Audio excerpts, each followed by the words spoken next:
Well, hey, you guys. Happy April 15th. Now, this day comes once a year, so this should not be a surprise, but what often surprises us is what we find out, what we see on this day, right? And here's the thing.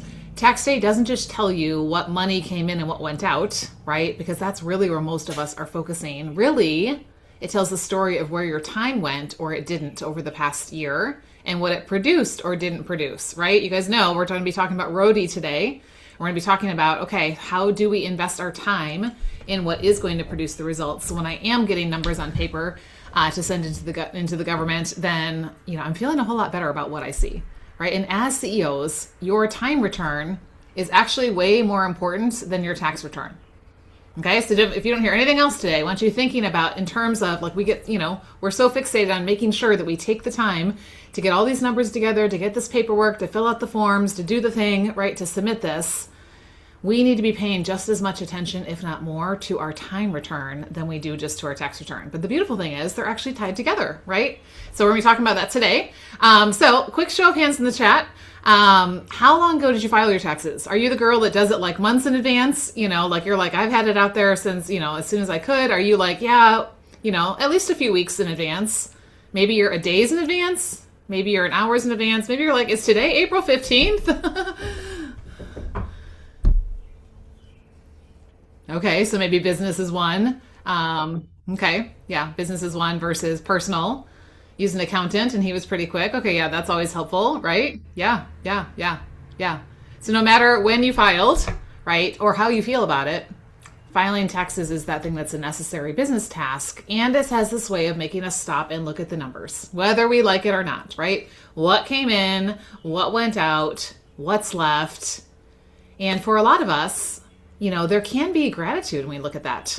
Like, wow, God, it was more than I expected. Like, look what you did. Look how you multiplied what it was this little thing that I'm growing. But I think for a lot of people, it might just be disappointment, that maybe it's not what you hoped it would be. And probably for most of us, it's some level of frustration, right? So I'm curious, like when you look at your 2025 tax return, when it comes to your business, now you may be lumping it in with your, personal stuff, depending on how you file. What resonates with you the most? Is it gratitude? Is it disappointment? Or is it frustration? Remember, this is a safe place, so you can share exactly, how you feel and know that you're going to be in a safe place and probably, for sure, not on your own. But there can be a lot of mixed feelings when it comes to how we feel about looking at those numbers. And so that doesn't mean that we should be avoiding them, but we want to make sure that we are paying attention to the numbers that really matter. Because oftentimes we feel the disappointment and the frustration when we know how much time we put in and the numbers that we're seeing on that piece of paper don't match all that effort.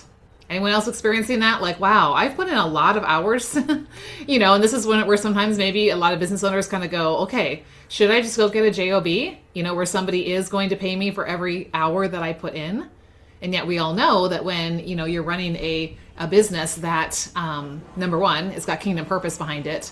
But number two, it's, something that you are in control of. We can multiply that time and not just be putting in the hourly wage. But that's the shift we want to make today. Okay. So your tax return, yes, it shows the end result for the past year, for 2025. But it doesn't really show the root of those results. That's what we're going to be looking at today. Okay. Because those numbers that you put down in that tax form did not just come from selling your offers or your products or filling your memberships. They really came from how you spent your time. I'm seeing some gratitude in the chat. I love that. And we can have gratitude no matter what the number is, right? Even if it's a small number, we can have gratitude for it. If it's a big number, we can have gratitude for it. I love the fact that gratitude is not connected to the amount. It's connected to our heart posture in there. Gratitude on the whole, but frustrated we have to file LLC when there's not enough income to need to file. Okay, yeah, kind of like, why am I even wasting the ink and the paper to do all of this when there's not a whole lot, right? But again, here's where, okay, we have this necessary thing, and let's see how we can leverage this to look at how this is going to shape what we are doing over the next year so that we are not surprised, we are not disappointed, we are not discouraged or whatever about what those numbers are this time next year, because it will always be the result of the way that we've focused our time, right? The hours you invested, the things you said yes to, the work that filled your days or didn't, right? This is why we talk about ROTI. because our results are always going to be the consequence of how we invest our time, and our time is always leading us somewhere.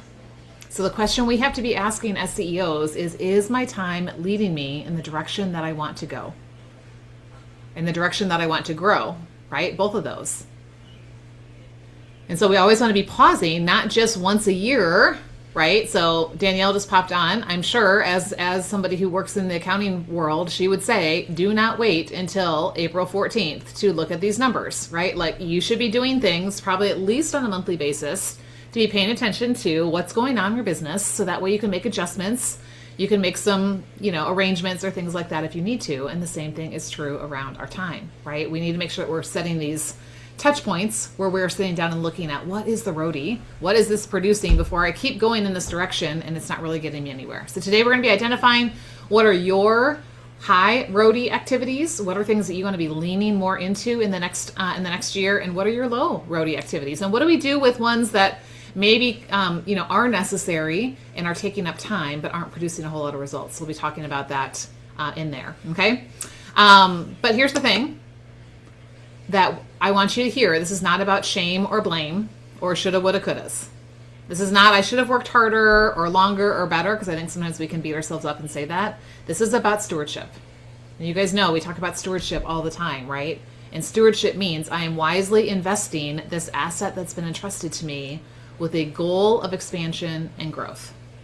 So as we're going through this today, it's not just going to be about our tax return. It's going to be about our time return. Right? Our tax return is just a reflection of our time return, which is why when we pay attention, when we start shifting how we see our time, when we start shifting where we invest our time and where we don't, then we can shift what it produces by next tax day, by April 15th of 2027. Not by adding more time, but just focusing the time we already have on what actually is moving the needle. Okay, so that's where we're going to be going today. And I would love, for this to be interactive, especially because we've got kind of a small group that's here today. So feel free, if there's something that resonates with you, something you want to ask or share or comment on, you can put it in the chat. You can even, unmute and just start talking. I'll be quiet. We'll get you guys in because I want you feeling like you're walking away with something today. So yeah, anything on your heart or mind before we step into how we're approaching our time?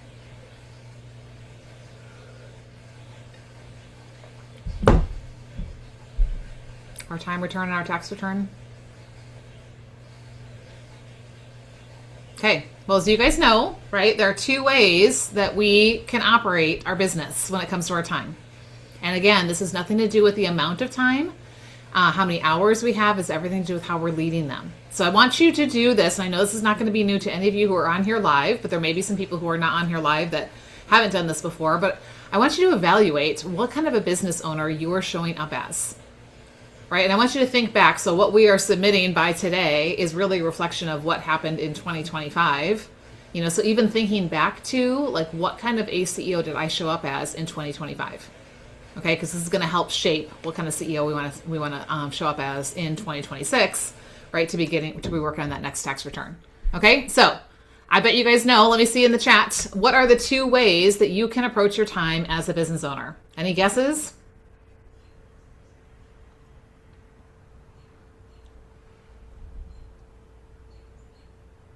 How about a busyness owner and a CEO, right?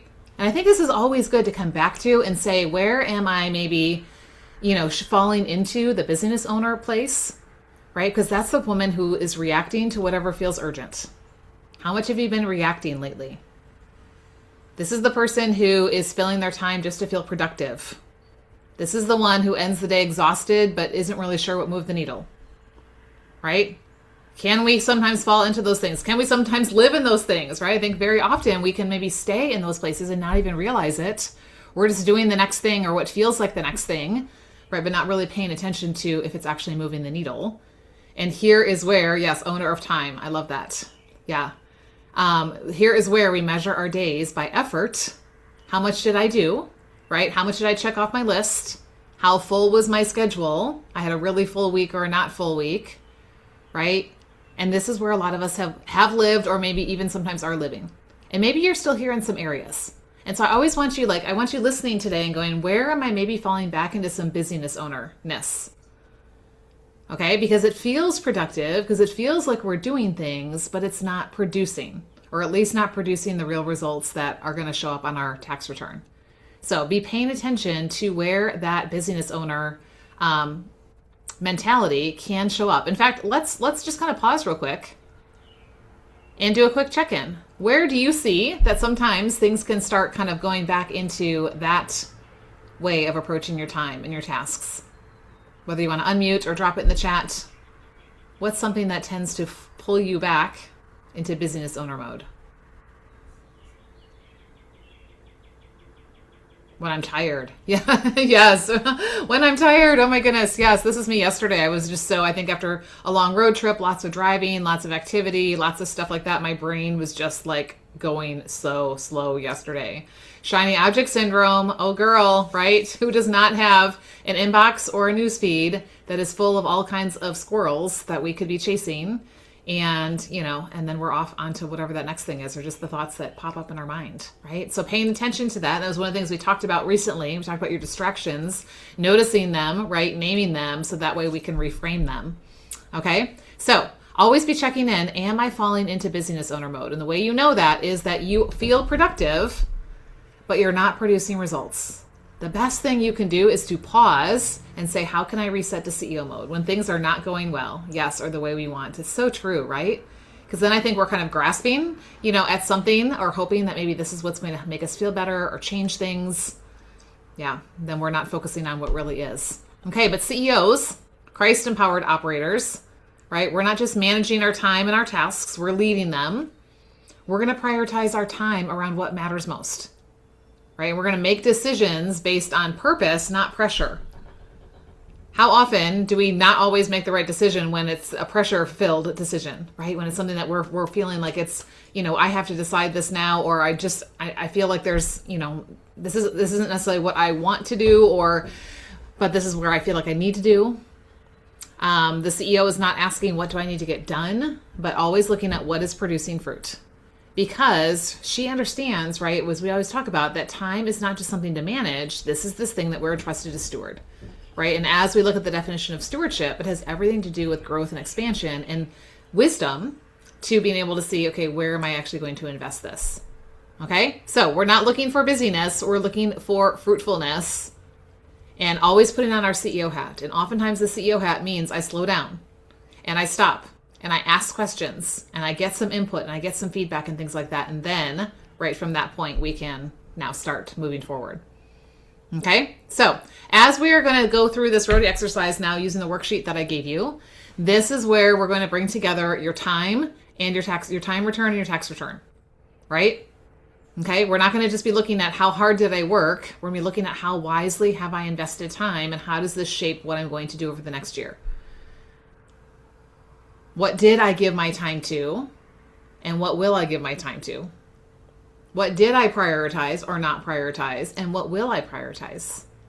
What did I say yes to? And what didn't I? And what will I say yes to? And what will I? Right? This is what shaped our 2025 results. And this is what's going to shape our 2026 results.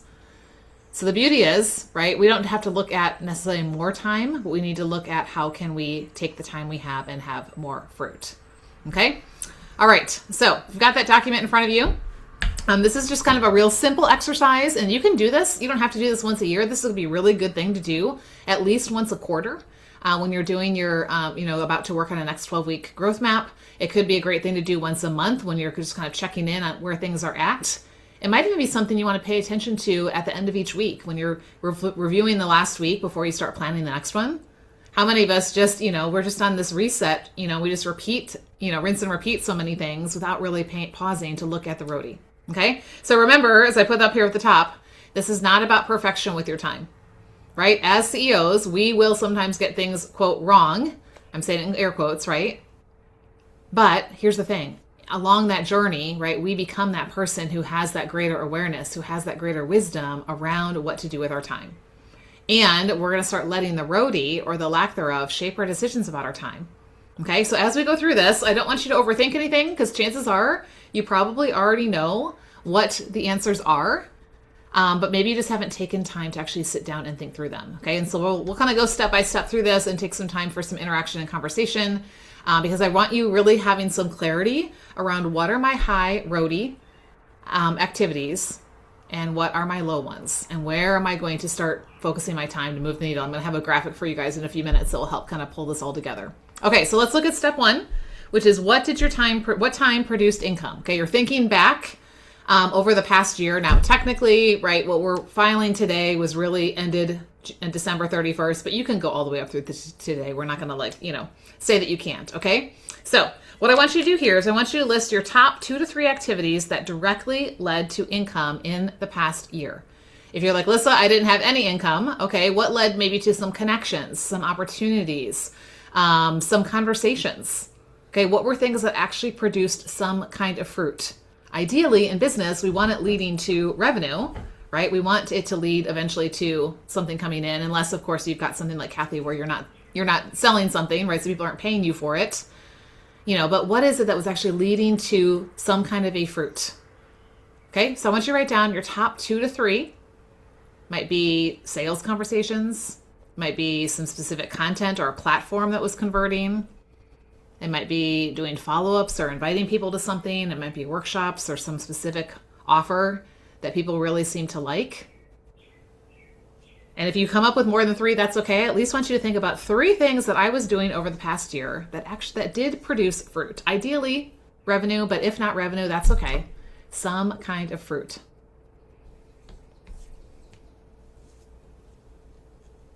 I'll give you a minute or two.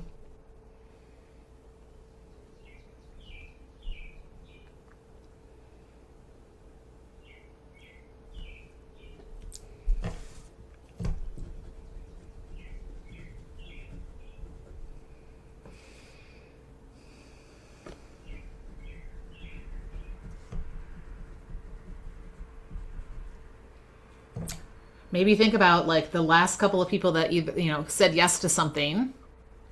Where did that come from? What was it that brought them to that place?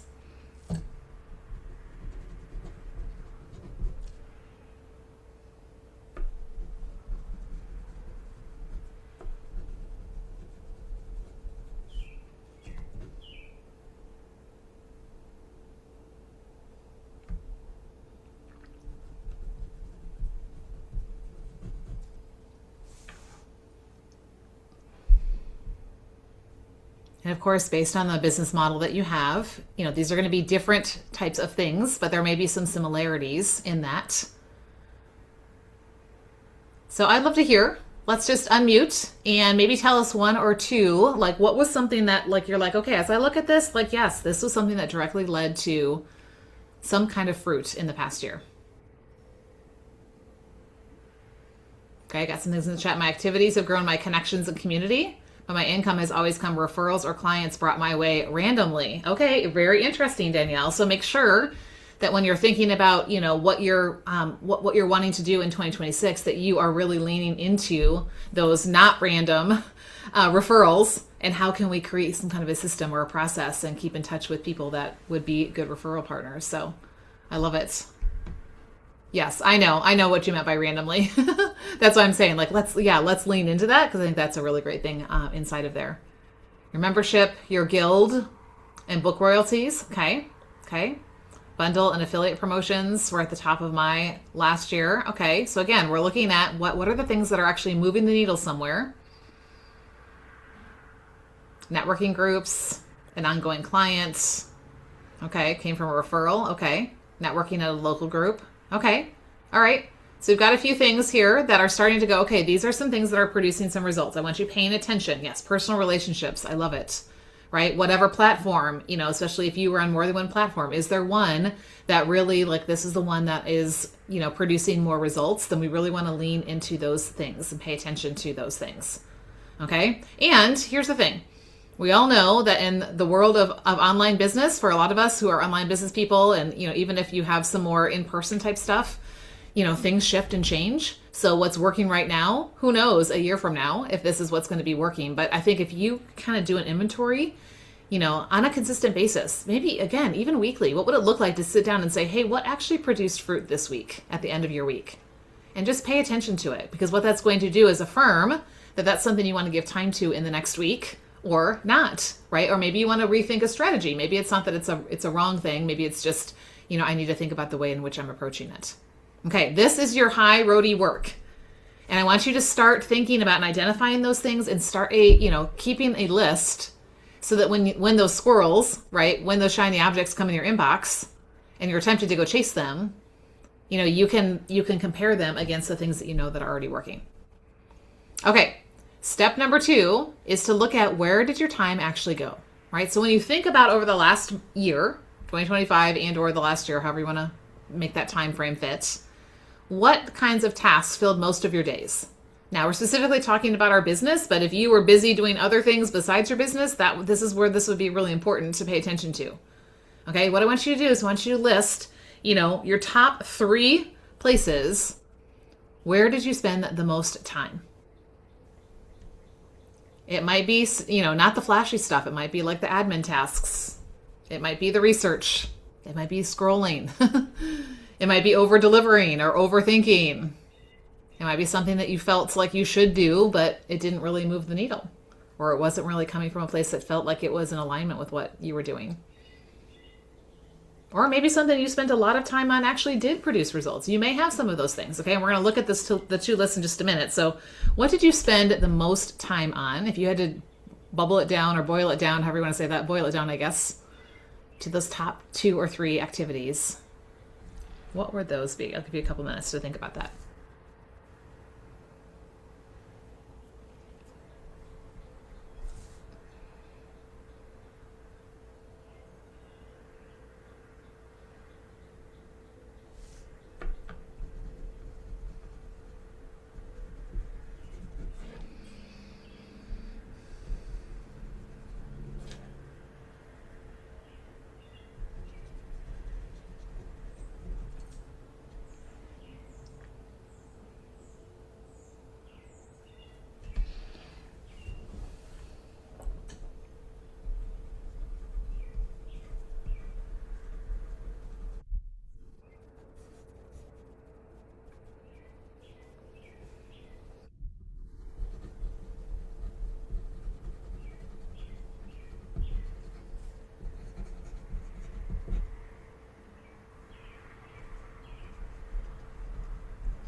Welcome, Mary. We're glad that you're here. Donita just dropped the reset worksheet that we're working on.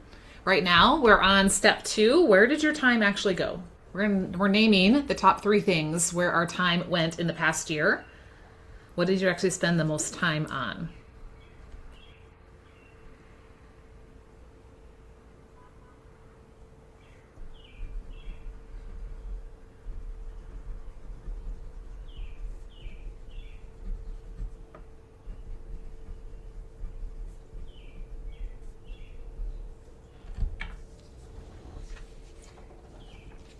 I'm going to give you a little bonus step here.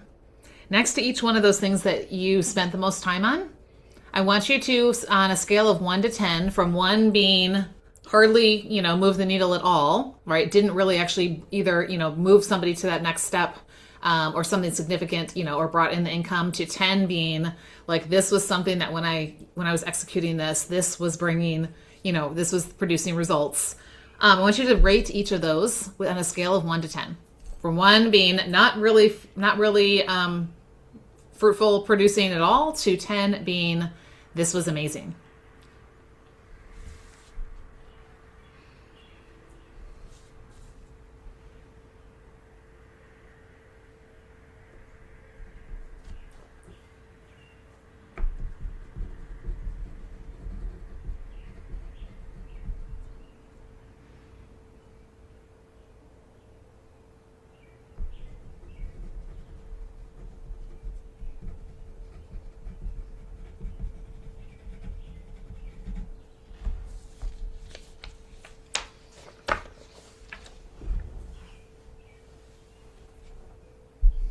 Okay, thanks for sharing, Donita. And then I want you to look at that last question. Do these 2 lists match, or is there a gap?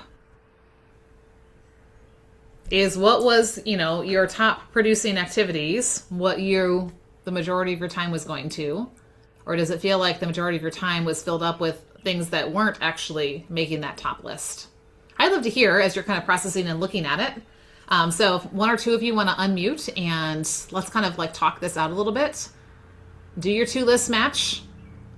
Do you see a gap between the two lists? Do you notice a difference between what's on the first list and what's in the second list? And let's get curious about why. One of the things that I feel like I spend the most time on social media. I mean, I schedule, so since I schedule, that doesn't take as much time, but then you have to get in and you have to, you know, communicate with people and stuff, engage. So I feel like I spend more of the time than I want to on social media. Mm. And that's where my book royalties come from. So I don't make a whole lot of money off of my books. That's the least amount of income that I made, but it is income. And so that's that one. Um, the guild and the membership definitely come from videos and building the community. Videos take a lot of time and energy. Mm. Um, so that's my big hang up right now is making videos because that does bring people into my community. Sure. Um, but it takes a lot of energy. So Yeah. Yeah. Okay. And so that's a good thing to notice. Not that I'm saying it's good that you're feeling that tension, but I like the fact that you're noticing this and you're starting to process this. Like, is this something that is worth, for example, how many hours of, how much time am I spending on social media content for what kind of return when it comes to royalties? And then you can ask yourselves, is that worth that? Or is there another way to, I wonder if through the videos or through the workshops or through these other things that you can share the books and do it in a much faster, easier way than putting all the time in there. So here's where, we're just going to get curious and ask questions around how much time is it taking? Is it worth the payoff? Is there another way to reach this goal, without that? So, yeah. Sandy says, I was stuck in a lot of client drama last year. Okay. Yeah. Now, is that going to be shifting for you, Sandy, because you're changing your focus and kind of your model moving into the next year? Or is that something that you still feel like you need to navigate what that time looks like? Well, the clients hired 4 people to replace me, and all 4 have disappeared again. So I'm back on the client work. So I'm still shifting, and I need to really focus my time on what I'm doing and really being clear with her. Yes, I'm here to help you, but I need to build my business too and shift away from that. So I'm really conscious Okay. of that more than I Okay. was Okay. last year. So it's a good thing. Yeah. Yeah. Yeah. Interesting. Yeah. 4 people. So you didn't fully resign when they brought those 4 people on, or you said I yes did when she not came because I back to was you? onboarding. I was in the Okay. onboarding process and they weren't Okay. working out. It's her. It really is. It's Sure. the leadership. Sure. So it sounds like you're So, going to have some boundaries that you're going to need to decide on. Either number yep. one, how much time am I able to give you? Like this is the box you can fit in, and anything beyond that, she's going to figure out on her own.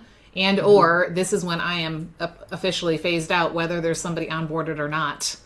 Yeah. So that your time doesn't keep getting sucked up that way. So yeah, yeah. It's hard to not feel bad when her website got hacked now twice in 6 months. And we're now finding a second web developer because she got some bad advice the first time and I told her not to. So I'm Okay. like, can you just listen to me? I know what Yeah, I'm talking yeah. about. But here's where you also get to ask the question, Boundaries. Sandy, is this my responsibility? No, Is it's this not. mine to, yeah, right? And Yep. how do I It's release what's not? So, yeah, release good. it. Yep. Okay. Yeah. Some I'm good working things on to those think through. boundaries. Yep. Danielle, I definitely have a gap. My top was serving current clients, which is productive, but my next was creating my mini course, which cost a lot of time and money with zero related income or new connections. Okay. Okay. And sometimes, Danielle, when you're building something, you're not going to have the immediate return, right? So, kind of look at like, was this a season because of that? And now this will be something we can be thinking towards is where do I invest time to drive people towards this thing that I just created? I love the fact that you're repurposing the content. Yeah, yeah. And that's a great way to do that. And it may be something that, ties right into that or becomes a bonus or something, those types of things. So all is not lost. But keep in mind in the building stage, sometimes you are, working for free or working for paying to work, right? As they say. And then we get, let's get strategic around, okay, how am I going to move this yeah, get people in here and start having this pay off. Yeah, and sometimes we learn what isn't, what isn't a fit. And sometimes it's not just, it may just be the way in which we were talking about it and the way in which we offered it or, whatever it was. So it may not be that there's anything that needs to change about it. It may just be that it just is something that we're just continuing to figure out exactly how does this fit into what people need. And then it grows with us from there. So, okay. Anybody else want to process a gap or seeing a gap? This is a good, go ahead, Emmy. I was gonna say, because for me, I mean, just the reality is most of my time is spent on family and home. Sure. So that's why, like, when I'm sitting here, because when I'm hearing people processing, I'm like, oh, so I guess I really need to process how much time I'm spending on like business activities. Yeah, I would say when you're working on your business, right, that where are the needle movers and where are just the time drains? Yeah. I mean, because most of my time when I'm doing it is this past year has been reading and a lot of writing and reading and calls, like that kind of thing. So Okay. yeah.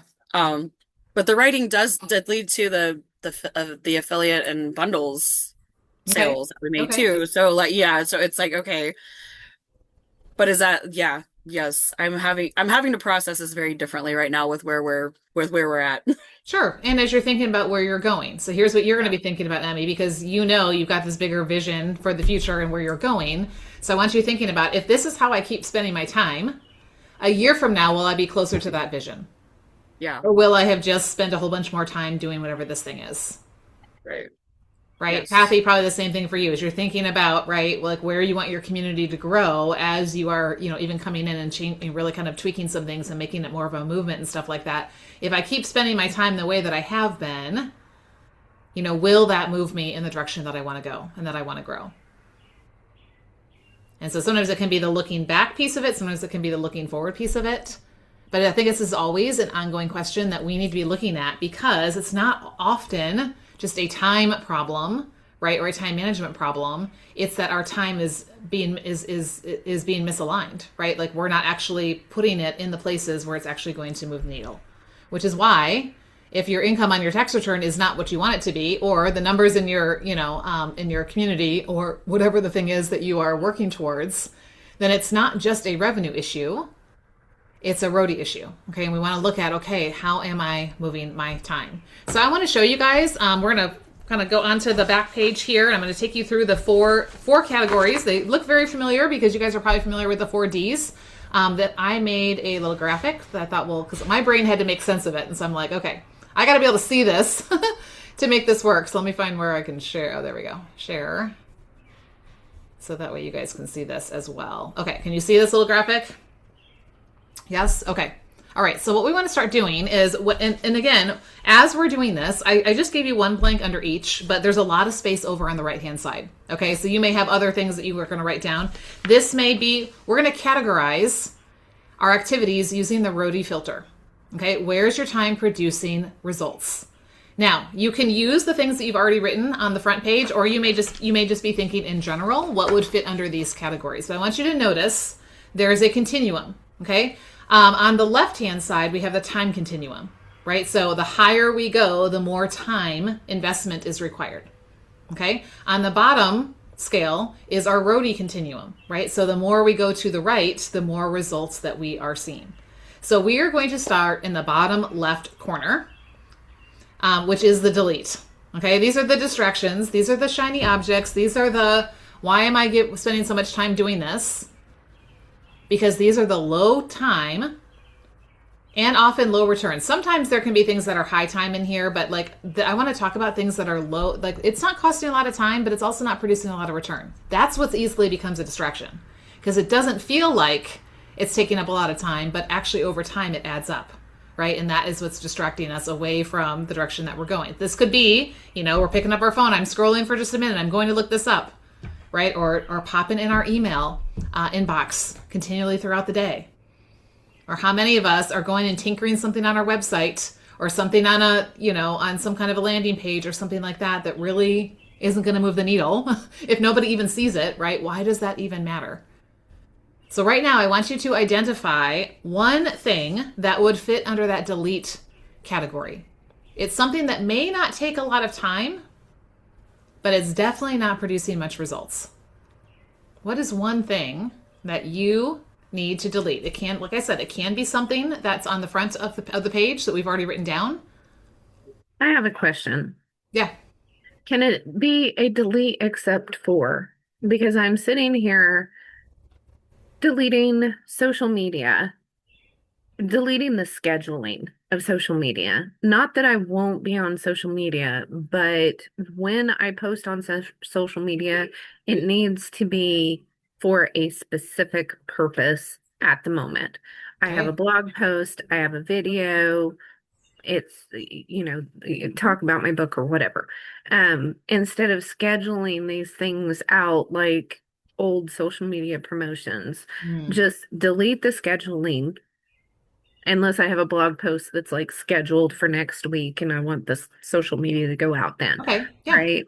Does Yeah. that make sense? Totally makes sense. Yes, I think you can delineate, right? Because it's one thing to say I'm just deleting social, right? And I'm just going to say, like, this keeps coming up in conversation, you guys. I just did another podcast interview, I think it was last week or the week before, so it'll be coming out soon, where she also was talking about deleting social and how not only did it not change her business in a negative way, it actually freed up time and bandwidth in a positive way. I'm not saying that social is a bad thing, but it just kind of feels like it keeps coming up. So yeah, so think about like, when am I? So it could be one aspect of it versus the entire thing, and what that would look like. Or, maybe it's the frequency of it. Maybe it's the purpose behind when you're doing it. So yes, it could be a one section of it. Definitely.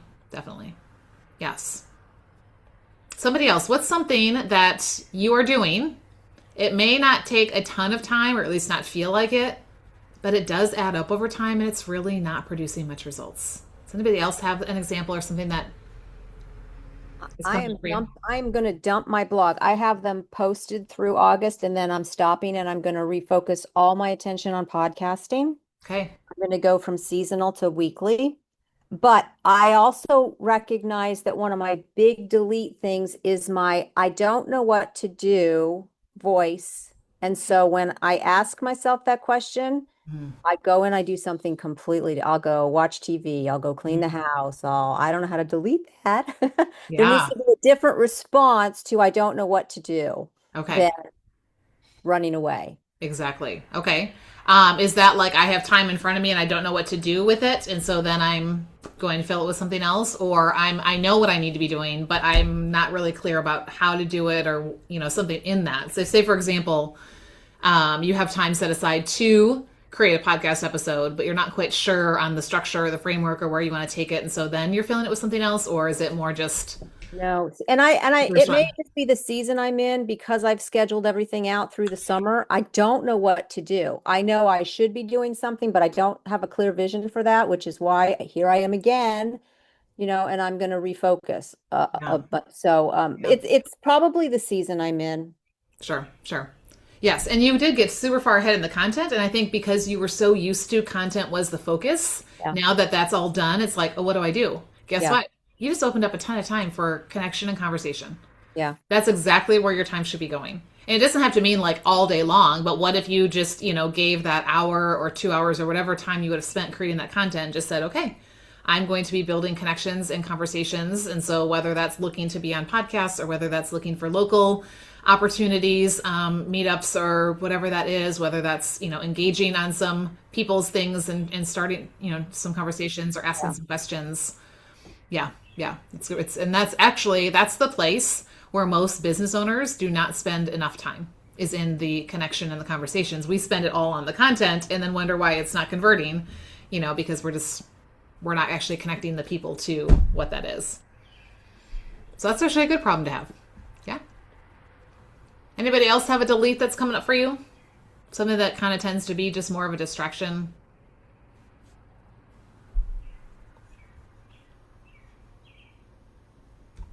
All right, let's go up one level, still over on the left-hand side. Okay, we're gonna go up to the top left, which is delegate. These are the things that are draining. Okay, so think about the delete are things that are distracting. The delegate column is going to be the things that are draining. Okay, now these things are probably taking up more time. Notice they've gone up on the time scale, but they still are not directly producing a whole lot of results. So here again, you're gonna have to get really clear around if this is, if this is something that even needs to be done. If it's taking a lot of time and not producing much results, does this need to go in a delete column, right? But what things have a high time cost but a low return? And here's the other thing that you can think about in here, right? There are things, and we talk about our CEO time versus our non-CEO time. There are things that take time, right? And they do create some results, and it is a good thing and something that maybe I do need to do, but can someone else create those results just as well? Okay, this is what's really key. Way too many CEOs are spending way too much of their time on things that could and should be done by somebody else. Emmy is the queen of delegating with her family, right? And making sure like her kids are owning certain things. And maybe right now it is you, yourself, and you, right? And so here's now where you start thinking about, okay, what is something that I'm not the only person that has to push this button? Somebody else could actually do this, and that, kind of can lead to all kinds of different options for what that looks like, whether that's swapping or whether that's interns or whether that's something that's paid. Well, and a delegation could be like an automation. Exactly. Yes, it can Instead be. of trying to do everything yourself, you can delegate into an automation. I am actually delegating the blog this year. Okay. I've got somebody that is our oldest is going to be taking over the blog and the email list. Perfect. So that's going to help a lot. Yeah. And think about, right, like what is your area of expertise, right? Or your, the place that you need to be actually putting the time and attention in. So it's probably more on that connecting piece of things, kind of the bigger vision behind things. And what are some of those other things that somebody else could take, these pieces of content and turn it into something, or somebody else could, check some boxes, send some emails, things like that. So that way so much of your time is not being drained by things that are taking up a lot of time. Okay, so I want you to identify what is one thing that you need to delegate, or you would love to delegate. Even if you're not quite sure how I'm going to do it, and I love the fact that you reminded us that automation can be a great way to delegate. Maybe there is some kind of an app or some kind of a tool or something that will help to make that thing way more streamlined. Because if it's low ROTI, but it's costing a lot of time, we either need to get that off our plate and onto somebody else's, or we need to figure out a way to do that thing in less time.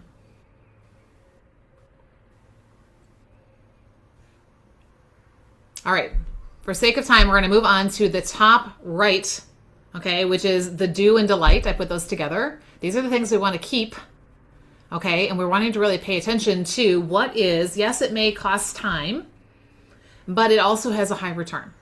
Okay, so there can be a trade-off. Sometimes there is something that takes time, but it has a high return. And we'll talk in a minute about how can we move that thing down into that lower quadrant where it's not taking so much time and still has a high return. Okay, but I want you to think about something that does produce results, but it does take time, and you are committed to doing it, which means it deserves intentional space in your calendar. This could be, having some conversations with potential people that could benefit from what it is that you have. It could be following up with clients or past clients. It could be serving the people who are currently, in your community. It could be, taking a piece of content and repurposing it in a different place, although that could possibly be something that's delegated.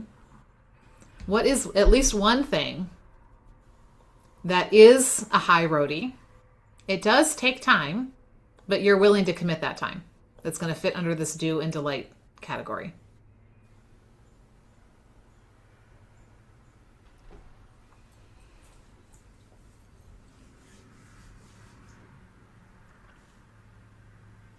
Anything pop up for anyone? And again, some of these may be as you're kind of going through your tasks. I'm going to encourage you, and I'm happy to post this this graphic if the visual helps you in the inner circle, so that way you can see it and kind of be thinking about, as I'm approaching tasks in my day, in my week, in my month, where does this fit? Which part of the quadrant?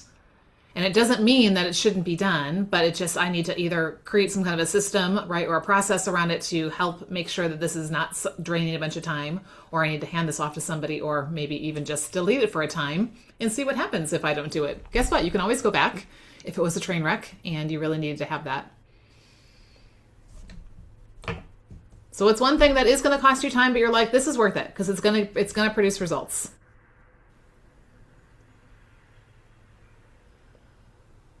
Do you have one thing down? Anyone willing to share something?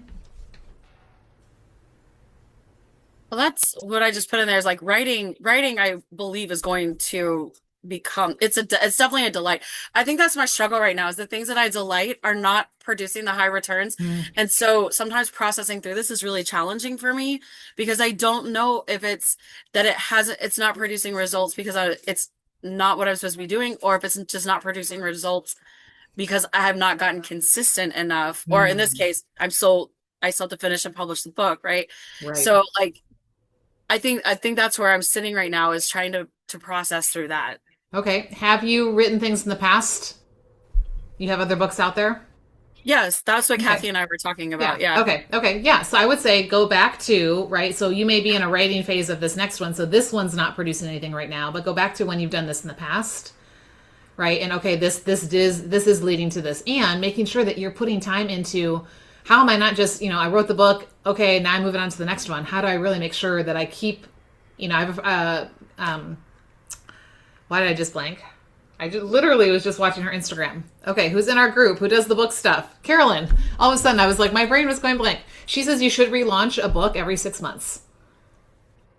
Okay, but so many authors, I think we write the book, it sits, it's out there. We get excited when it first comes out, but then we're on to the next one or on to the next thing or whatever that is. So I would say, even Emmy, while you're writing this other one, how can I be, like still promoting this one over here? So that way it is producing that. So yeah. And the reason I put delight and not just do is right. Again, it may not be the funnest thing, but if it is producing results, I'm gonna show up with joy, right? I'm gonna do this thing because I know it's going in that direction. Sorry, I couldn't see the chat earlier, so you guys were dropping in here, and I was like, okay. So I'm seeing some delegate management on my Slack posts. They have to be reposted every 90 days, but I don't have to manage this. Yes, workshops and regular community meetings. Yes, I think that's the thing that you're wanting to do. That's the do one, Donita. Sounds like you doing those regular meetings is producing some results. I love that. Okay, last category on here is the bottom right, which is scale. Didn't fit into my D's. You'll notice delay is not in here because it technically doesn't fit into this because it's not leading to fruitfulness. You were just, because we're not investing time in it at all. So scale is the last one, and this is really the sweet spot, right? This is where the growth is.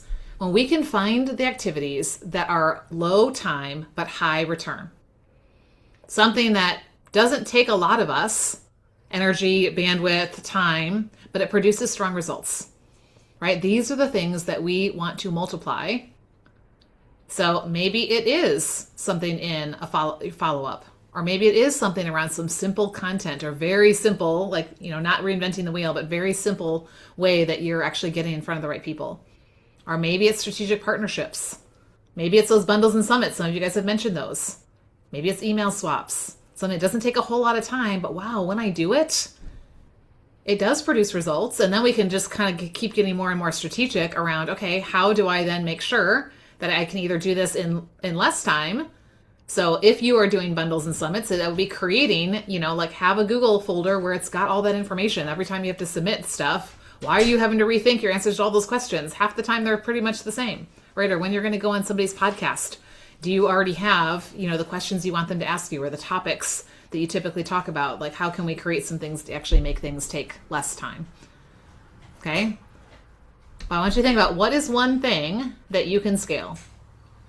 It's not going to be a huge amount of time, or maybe it's something that's in that do delight category right now that is in the higher time, and you're like, okay, if I had a system around this, if I just maybe I even cut the frequency of this is a way that I can move this into the scale category where it wouldn't cost so much time, but it would still be producing good results. Is there something that you can scale? This is where we want to shift more of our time as CEOs to the right, and especially to the bottom right, right? But here's the thing, so many business owners are probably over on the left-hand side, right? And this is why a lot of times we see this gap, right, between all the time we're putting in and all the results that we're not seeing that we want to see, which is why it's not just a revenue issue, right? It's a ROTI issue. It's not just your tax return, it's your time return. And you're probably spending more time to the left of this chart. This is my left, might be your right. I don't know, it's mirroring it. Versus the right-hand side. Okay, so this is where we get strategic as CEOs. So we don't change the amount of hours we get in a day.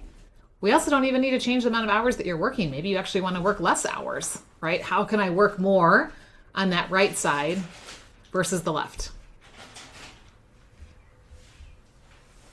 I would love, before we just kind of wrap things up, to hear like what has been insightful for you as you look at these, and I'll keep this up here in case you want to refer to this.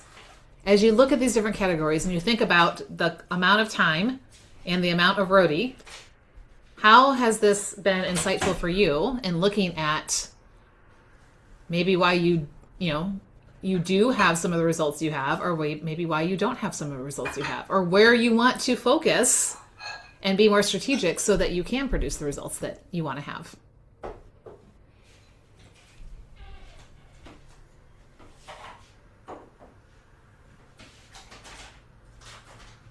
Any thoughts? Any ahas? I'm going to think more about this. Even if you don't have answers, questions are good.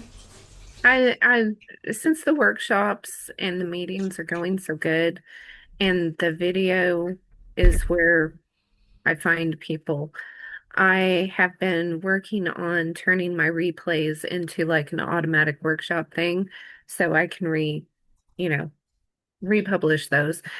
And I think I'm going to be moving into more of paid intensive type workshops and things. People don't do courses like DIY courses. So I think like a 2 or 3 hour workshop every once in a while, I think people would be apt to pay for that. So Yeah. And here's one other idea I'll throw out there. This is actually something I was just thinking about. I've got some time set aside to do some more thinking about this, is having something free with a VIP upgrade, right? Like there's a great way to, again, there's no barrier on a price point. And then there's an opportunity for the people who really want, kind of that next level. And Kathy, we've talked a little bit about this in your world. It doesn't even have to be a paid thing for the upgrade, but they in somehow are raising their hand for that next level, right? Where they're going to be investing a little bit more. So in your case, it's probably more time, that they would be investing. So that could be something, Donnie, to test it. See what your people, how they respond. If it's just you have to pay to get in the door, what's the response versus one of the free things, and then one of the things that I do is help them put together a preparedness planner. And I gradually last year went through and made like a pretty one, that is printable, and it's got sections and there's a lot to it. And I could do a video where I just kind of go through what the sections should be and what should be in them. And then the VIP could be actually selling them the printable planner. Yeah, for sure. Yeah. That would be a great way, to like tack your books onto something, right? People come into some kind of a free workshop or whatever that is, and then your book could be that next level for them. Yeah. Kind of like treating it more like an accelerator, right? What's the next level, it's going to help them get better, faster results at whatever it is that you're talking about. I love it. I love it. Anybody else seeing a connection between where your time is going and what results you're seeing or not seeing? And maybe which part of the quadrants you've been more focused on, and how maybe you want to shift into a different quadrant. Or maybe you don't even know. Like maybe you're like, Lisa, I don't even have anything down for scale right now. I don't even know what that would be. Maybe that's what your commitment is going. Let me do some, praying and processing and thinking through some CEO time on what could be some things that might fit in that category. So you may not even know what's going to fill it, but it may be just around the whole, connection between the results and the time. So any other thoughts or things like that?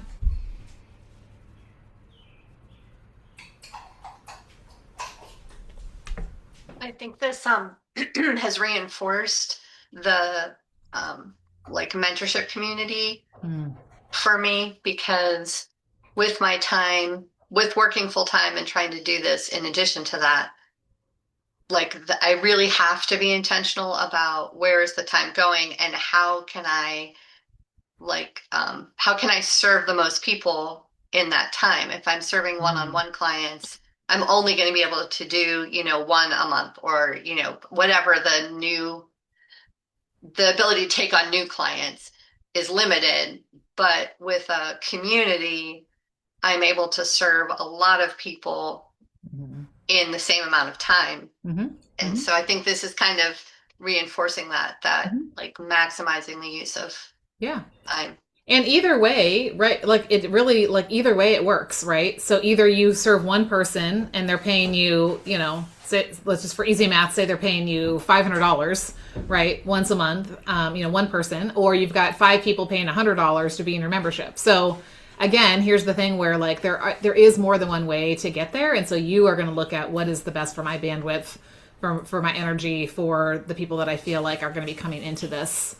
So yes, there's already some strategy around that, especially when your time is like, okay, here's the time I have, which means if somebody gets one-on-one, they're going to be paying more. That's how we get more results from that time when it's not as many people. So good. I love that. Anybody else? Any other CEO thoughts?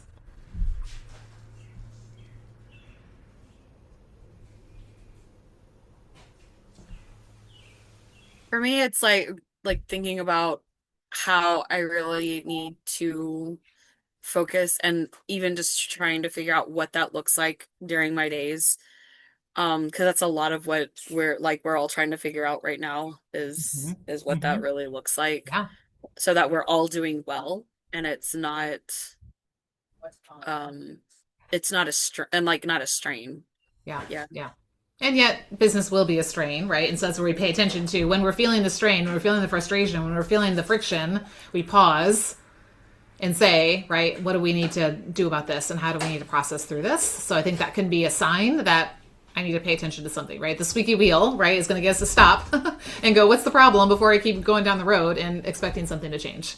Yeah, I love that. I love that. And here's the thing. It's very often, this will be a really good place for us to kind of land on, is, the next thing we need is, the first thing we need is clarity, right? It can't just say, okay, I know something needs to change, or I know that I need to be in more in this category, but I'm not really fully clear on what to focus on, all right, or what to focus on first, because sometimes we can have so many different things going at one time that nothing's really getting enough to move the needle. So I think that first place we need to go is getting clarity, right? And that's what ties into the one thing focus that we talk about. What is one thing? It doesn't, again, mean it's the only thing you're doing in life or business, but what's one thing that I need to give some intentional time and focus to, right? And really look at what is the time investment? What is the ROTI? How can I be? Is there a way to be more strategic or to create a system? Making sure that we've got, what is the thing, right? So that's the first thing, right? Is identifying that. The second one then, even when we know our high ROTI work, if we don't have a clear plan for how it fits into our week, right? That's what you were just saying, like, how does this actually fit in, right? How much time am I going to commit to this? And when am I going to commit that time? And then also over time, how do I make sure that this is not just checking boxes, it's actually moving me towards the goal that I have, towards the growth that I'm looking for, right? That's going to fall in line with the 12-week growth map, right? Okay, so now I know what the thing is. Now, how do I create a very step-by-step plan?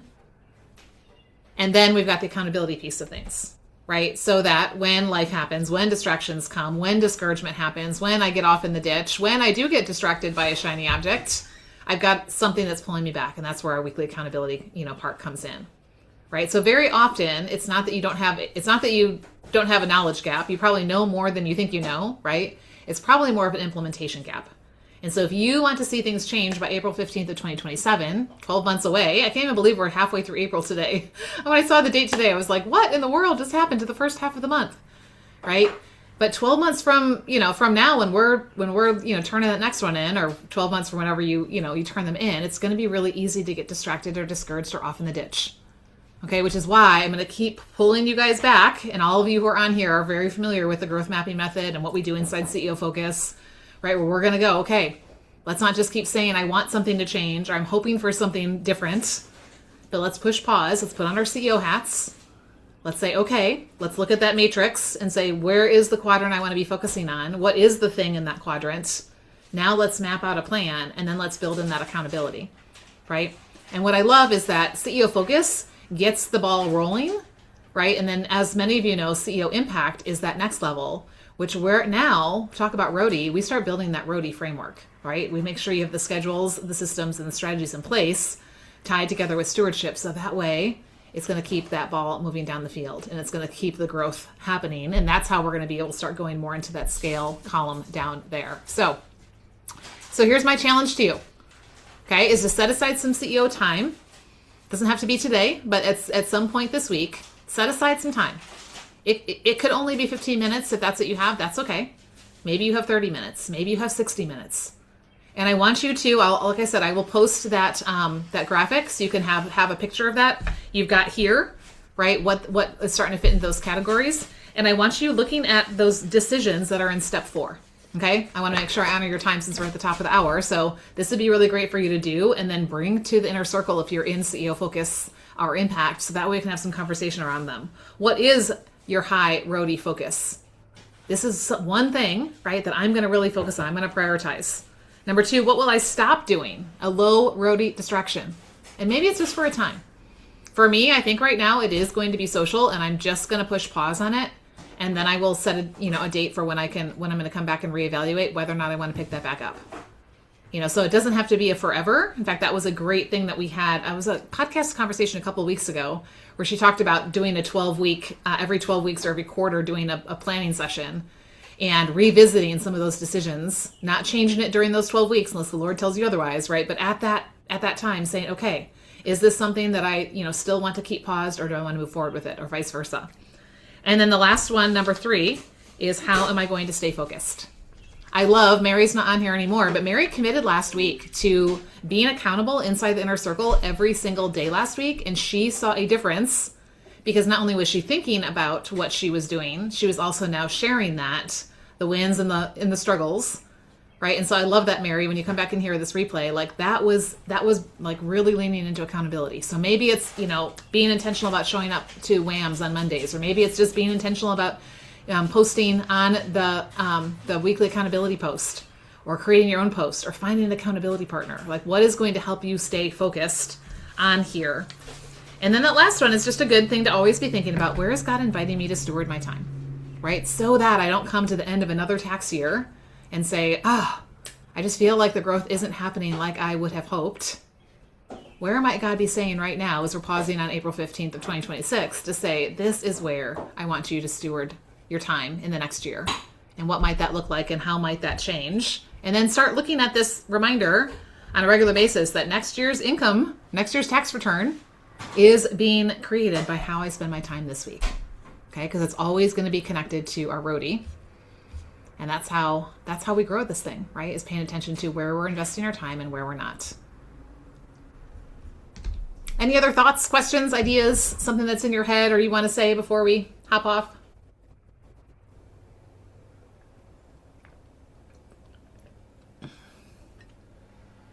Today is your 5th child's birthday. Is that what you're saying, Emmy? Nice.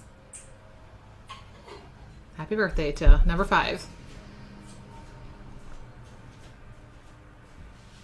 Sam. Hey. What are you committed to coming out of here? Because we don't want to, again, April 15th, 2027 is going to show up before you know it. Right? So that means we have to say, here's what I'm committed to doing in the next week so that I'm starting to move the needle in that direction. I'm going to go through my preparedness planner and work with ChatGPT to come up with a flow for a workshop for that, and start planning what that will look like and how I might set that up. Yeah, I love it. Yeah. And walking people through that, I mean, that's the whole thing. They can download the thing, but they don't actually have the step-by-step. They're probably just going to let it sit in a download folder somewhere. So that's a great idea. Anybody else want to share anything? I saw somebody, Emmy said, go through this with Jim. Yes, I love it. Right? Make some decisions and then start moving forward. Again, we can stay in that place of we got to talk, or we got to make these decisions and stuff like that. Just, right? We make a decision and say, okay, we're sticking with this for the next 12 weeks. And then we can revisit this.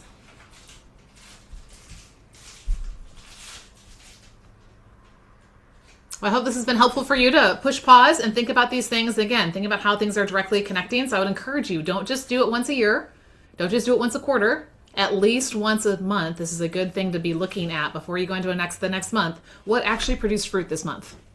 Whether it's actual, money in the bank, or whether it's, a real connection, conversation, relationship, connection, whatever that thing is.